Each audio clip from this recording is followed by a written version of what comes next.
નમસ્કાર મિત્રો દેશ અને દુનિયાના સુપરફાસ્ટ સમાચારમાં તમારું સ્વાગત છે। સૌથી મોટી આગાહી સામે આવી છે અંબાલાલ પટેલની ડરાવે તેવી આગાહી સામે આવી છે। હવામાન નિષ્ણાત અંબાલાલ પટેલે ગુજરાતમાં આગામી 48 કલાક દરમિયાન ભારે વરસાદની આગાહી વ્યક્ત કરી છે। તેમના અનુમાન મુજબ દક્ષિણ ગુજરાતમાં ભારે વરસાદના કારણે પૂરની પરિસ્થિતિ સર્જાઈ શકે છે। અમદાવાદ અને ગાંધીનગર સહિતના વિસ્તારોમાં પણ વરસાદની શક્યતા વ્યક્ત કરવામાં આવી છે। અત્યાર સુધી ઓછો વરસાદ નોંધાયેલા ઉત્તર ગુજરાતમાં પણ હવે અતિ ભારે વરસાદ પડવાની સંભાવના વ્યક્ત કરવામાં આવી છે। અન્ય મહત્વના સમાચારની વાત કરીએ તો ચૈતર વસાવા કેસમાં હાઈકોર્ટનો મોટો આદેશ સામે આવ્યો છે।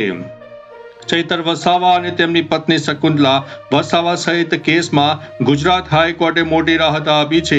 વન વિભાગના કર્મચારીને ઘરે બોલાવીને મારપીટ, ધમકી અને હવામાં ફાયરિંગના કેસમાં નીચલી કોર્ટે 9 આરોપીઓને 7 વર્ષની સજા ફટકારી હતી। હાઈકોર્ટે શકુંતલા વસાવા સહિત 5 આરોપીઓની જામીન અરજી મંજૂર કરી છે। કોર્ટે જણાવ્યું છે કે આ 5 મુખ્ય આરોપી નહોતા અને કોઈને શારીરિક ઈજા પહોંચાડી ન હતી। અન્ય મહત્વના સમાચારની વાત કરીએ તો તમારા બાળકને વાહન આપતા પહેલા ચેતી જજો। અમદાવાદ ટ્રાફિક પોલીસે સગીર વિદ્યાર્થીઓ દ્વારા લાયસન્સ વિના વાહન ચલાવવાના વધતા પ્રમાણને રોકવા માટે કડક અભિયાન શરૂ કર્યું છે।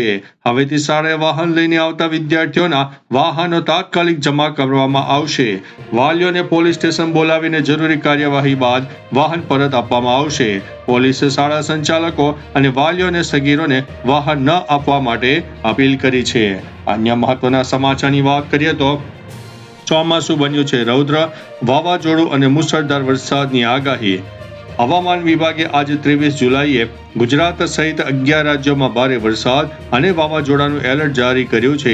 ગુજરાતમાં અમરેલી, ભાવનગર, ભરૂચ, છોટાઉદેપુર, દાહોદ, ગીર સોમનાથ, તાપી, પંચમહાલ, સાબરકાંઠા વગેરે જિલ્લામાં ભારે વરસાદ સાથે 70 કિલોમીટર પ્રતિ કલાકની ઝડપે પવન ફૂંકાઈ શકે છે। વીજળી, કરા અને ભૂસ્ખલનનો ખતરો છે। આગામી 3 થી 4 દિવસ ચોમાસાનું આક્રમક સ્વરૂપ જોવા મળી શકે છે। અન્ય મહત્વના સમાચારની વાત કરીએ તો હેડલાઇન્સ ઉપર નજર નાખીએ। આજે લોકસભા અને રાજ્યસભામાં ફરી હંગામો થવાની શક્યતા। વિદ્યાર્થીઓ પર લાઠીચાર્જના વિરોધમાં પ્રકાશ આંબેડકરે આજે મુંબઈ બંધનું આહવાન કર્યું। આજે અયોધ્યામાં અગ્રણી સંતોની બેઠકનું આયોજન। અમેરિકાએ ઈરાન પર ફરીથી હુમલો કર્યો છે। ભારત અને ઝિમ્બાબ્વે વચ્ચે આજે પહેલી T20 મેચ। 2026 કોમનવેલ્થ ગેમ્સનો આજે ગ્લાસગો, સ્કોટલેન્ડમાં તેનો પ્રારંભ। અન્ય મહત્વના સમાચારની વાત કરીએ તો સલમાન ખાને આપ્યું છે વિદ્યાર્થીઓને સમર્થન। નીટ પેપર લીક મુદ્દે વિદ્યાર્થીઓના દેશવ્યાપી આંદોલનને બોલિવૂડનું સમર્થન મળ્યું છે। સુપરસ્ટાર સલમાન ખાને આંદોલનને હિંસક રૂપ લેવા બદલ દુઃખદ વ્યક્ત કર્યું છે અને વિદ્યાર્થીઓની હિંમતની પ્રશંસા કરી છે। સલમાન ખાને આ માટે સોશિયલ મીડિયા પર લાંબી પોસ્ટ શેર કરી છે। બીજી તરફ એક્ટર ઇમરાન ખાને મુંબઈના શિવાજી પાર્ક પહોંચીને રૂબરૂમાં આંદોલનકારી વિદ્યાર્થીઓને પોતાનો ટેકો જાહેર કર્યો છે।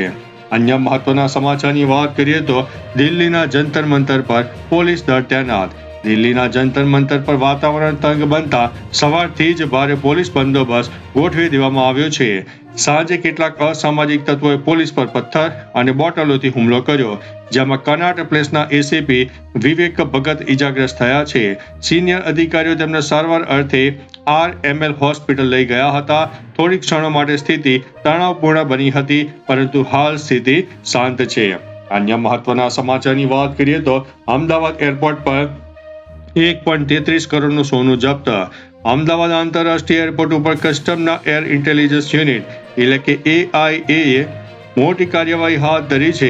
અબુધાબી અને દુબઈથી આવેલા પેસેન્જરો પાસેથી 1.33 કરોડથી વધીની કિંમતનું 24 કેરેટ શુદ્ધ સોનું જપ્ત કરવામાં આવ્યું છે। તપાસ દરમિયાન ટૂર ઓપરેટરના ગ્રાહકોના ખિસ્સા અને પેસેન્જરોના શર્ટના કોલરમાં સંતાડેલી સોનાની ચેઇન, પેન્ડન્ટ અને મણકા મળી આવ્યા છે।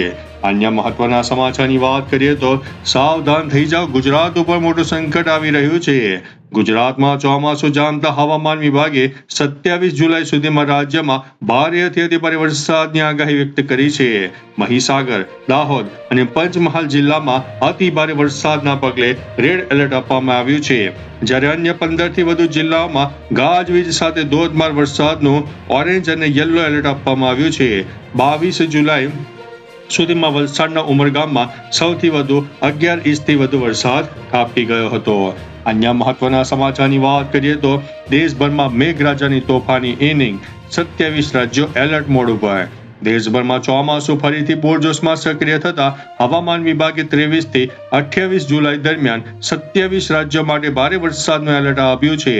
ઉત્તર પ્રદેશ, બિહાર, રાજસ્થાન અને મધ્યપ્રદેશમાં મુશળધાર વરસાદની આગાહી છે. હિમાચલ પ્રદેશમાં ભૂસ્ખલન અને પૂરના ભય વચ્ચે ઓરેન્જ એલર્ટ આપવામાં આવ્યું છે. ગુજરાત, મહારાષ્ટ્ર અને દિલ્હી એનસીઆર સહિત અન્ય રાજ્યોમાં પણ ગાજવીજ સાથે વરસાદી માહોલ જામશે. અન્ય મહત્વના સમાચારની વાત કરીએ તો વિદ્યાર્થી આંદોલન વચ્ચે પીએમ મોદીની મોટી જાહેરાત. વિદ્યાર્થીઓના આંદોલન વચ્ચે વડાપ્રધાન નરેન્દ્રભાઈ મોદીએ મોટી જાહેરાત કરી છે.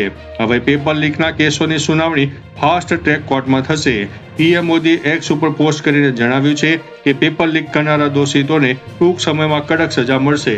યુવાનોનું હિત આપણી સર્વોચ્ચ પ્રાથમિકતા છે અને ભવિષ્ય સાથે રમત કરનાર કોઈ પણ દોષિતને બક્ષવામાં નહીં આવે. અન્ય મહત્વના સમાચારની વાત કરીએ તો અમદાવાદમાં ધોધમાર વરસાદ. અમદાવાદમાં વહેલી સવારથી શરૂ થયેલા ધોધમાર વરસાદના કારણે નીચાણવાળા વિસ્તારોમાં પાણી ભરાઈ ગયા. સ્કૂલ, કોલેજો અને ઓફિસે જતા લોકો મુશ્કેલીમાં મુકાયા છે. એસજી હાઈવે, બોપલ અને ગોતા સહિતના વિસ્તારોમાં ભારે વરસાદ નોંધાયો છે. બીજી તરફ હવામાન વિભાગે દક્ષિણ ગુજરાત અને સૌરાષ્ટ્રના 18 જિલ્લામાં અતિભારે વરસાદનું રેડ એલર્ટ આપ્યું છે, જ્યારે બાકીના તમામ જિલ્લાઓમાં ઓરેન્જ એલર્ટ જારી કરવામાં આવ્યું છે. અન્ય મહત્વના સમાચારની વાત કરીએ તો દિલ્હીમાં 16 મેટ્રો સ્ટેશનો આગામી આદેશ સુધી બંધ.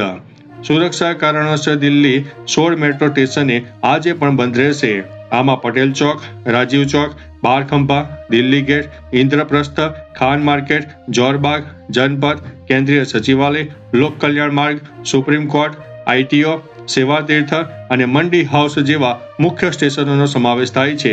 આ તમામ સ્ટેશનો પર મુસાફરોની અવરજવર પર આગામી આદેશ સુધી સંપૂર્ણપણે રોક લગાવી દેવામાં આવી છે. તો ચાલો મિત્રો, ફરીથી દેશ અને દુનિયાના સુપરફાસ્ટ સમાચાર લઈને મળતા રહીશું. ત્યાં સુધી અમને રજા આપશો. નમસ્તે.